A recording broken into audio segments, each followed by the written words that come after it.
Let me assert from the beginning that Africa faces several challenges in its endeavor to implement development and integration. Africa continues to face a number of development challenges despite its vast resources. The continent remains the poorest continent in the world. For example, if you take 49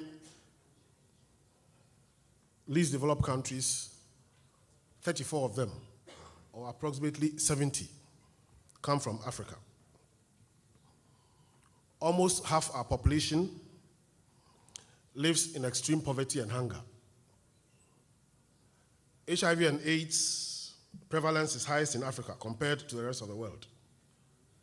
And many of our countries have been grappling with the vicious cycle of poverty, with social and political conflict, underemployment and unemployment, and high levels of corruption among public officials, which have negative consequences for growth and development. Africa also suffers from poor infrastructure, limited foreign direct investment, and huge external debt problems. Now let me focus on some of the challenges that have delayed or sometimes actually derailed development, the efforts at achieving sustainable development in Africa.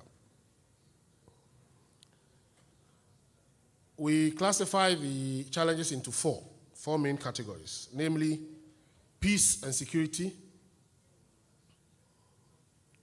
governance, economic and social issues.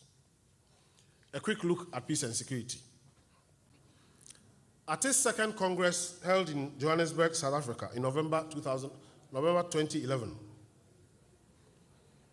ITUC Africa passed a number of resolutions and subsequently adopted a strategic plan aimed at helping to address these challenges in Africa. And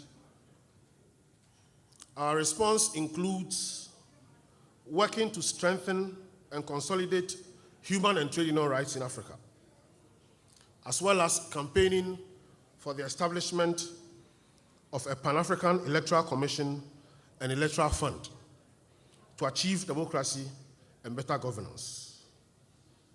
Because quite a number of the conflicts, the immediate cause of them are normally electoral disputes and agreements within the framework of democracy. We also have resolved to campaign for the strengthening of African Union institutions as part of the process of developing a developmental state in Africa. Again, we are intensifying and joining the struggle for changing globalization, paying particular attention to the design of a new development paradigm for Africa that focuses on regional integration, development of agro-industry, beneficiation from mining, because our continent is very rich in mineral resources, but we normally just export them in their raw form. So beneficiation in mining and industrialization, and then greater intra-African trade and South-South cooperation, as well as the formalization of the informal economy, which is extremely large in Africa, in the direction of the social economy, and vigorously joining efforts towards reform of the global trade, economic, and financial architecture. We also joined the campaign for a social protection floor for all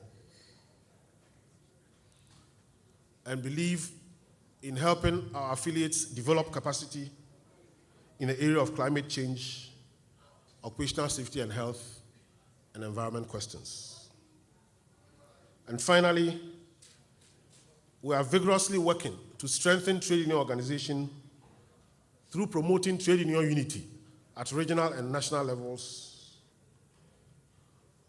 promoting union density,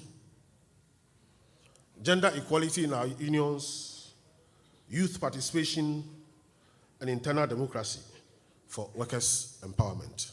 Thank you for your attention.